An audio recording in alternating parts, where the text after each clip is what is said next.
The Dog That Dug for Dinosaurs by Shirley Ray Redmond. Selection illustrated by Stacy Schuett. A long, long time ago, there was a little dog named Trey. He was black and white all over.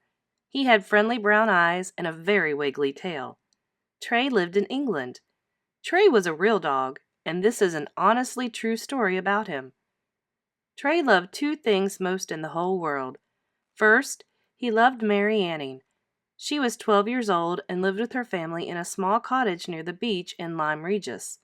Secondly, Trey loved going with Mary to dig for fossils. So, what are fossils anyway?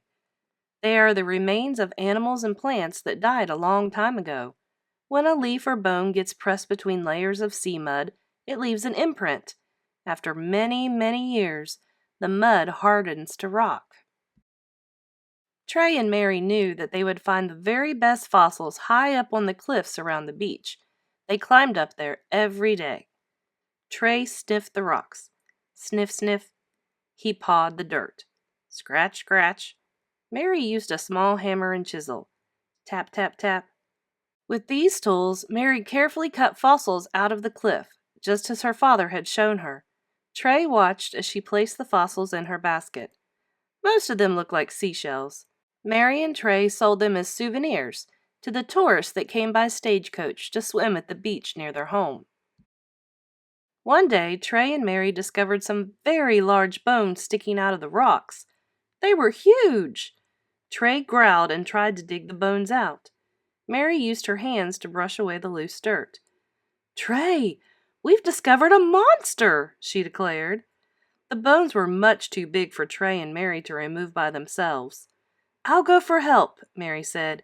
"You stay here, Trey." Trey barked loudly and sat down in front of the bones. He was a very good guard dog. Mary ran all the way back to town and asked some grown-ups to help her. "Trey and I have found something really special in the cliff," she told them. "Just wait and see." When the men saw the giant rib bones in the side of the cliff, they were amazed. "What a beast!" they cried. "Look at those sharp teeth!" "Is it a crocodile?" one man asked. "Or a stubby whale?" "We don't know what it is," Mary admitted. "But we know it's something special, don't we, Trey?" Trey yipped and wagged his tail.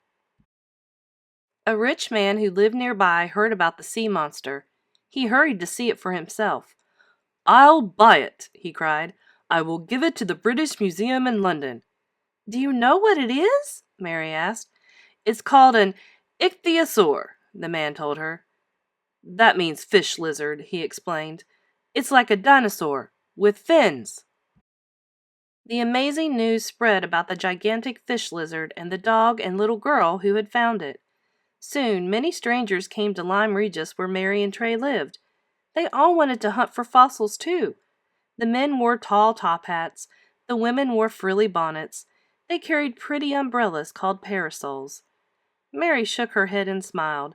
She rubbed Trey's soft ears. They watched the strangers together. "They don't have the right tools," Mary whispered.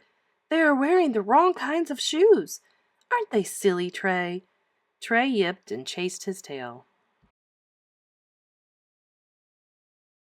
Curious scientists visited Lyme Regis too. One man came from the university in Oxford. His name was William Buckland. He went to the old carpenter's shop where Mary and Trey sold their fossils. "Can you show me where you found your ichthyosaur, young lady?" he asked politely. "Do you think you could find the exact spot again?" "Trey can find it," Mary boasted. Together, Mary and Mr. Buckland followed the little dog across the beach and up to the cliffs. Trey sniffed the rocks. Sniff, sniff. He pawed the dirt. Scratch, scratch. Then he yipped. Then he sat down. Mary pointed. It was the exact place where she had discovered the strange fish lizard. "What an intelligent dog!" Mr. Buckland declared. Trey wagged his tail.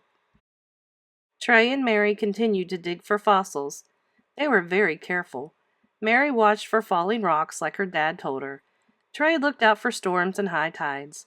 Then one day they discovered another giant creature. "Look, Trey!" Mary cried.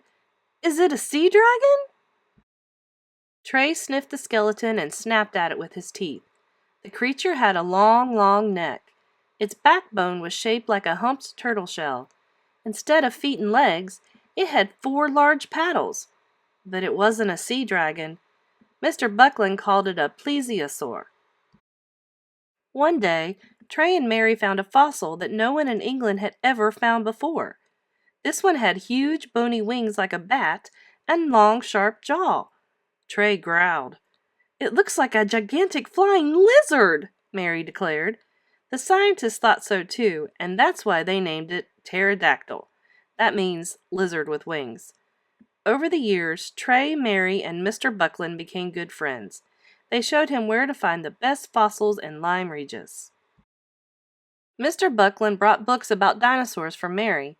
He brought beef bones for Trey. Mary, with Trey on her lap, studied her books every day. When Trey's whiskers turned gray and Mary was all grown up, they still collected fossils and sold them in the old carpenter's shop. There were boxes and baskets filled with fossils on the floor and on the shelves. Some of the fossil creatures were so big they couldn't fit through the door. Sometimes children and tourists stopped in to buy fossils of ancient sand dollars or tiny fish and curly shells. Many scientists came to the shop to buy fossils too. They brought carts and wagons to haul away the really large ones. Trey and Mary Annie became very famous. Today, if you go to the Natural History Museum in London, you can see the large fossils they discovered together. You can also see a famous painting of Mary holding her fossil basket and Trey, the dog that dug for dinosaurs.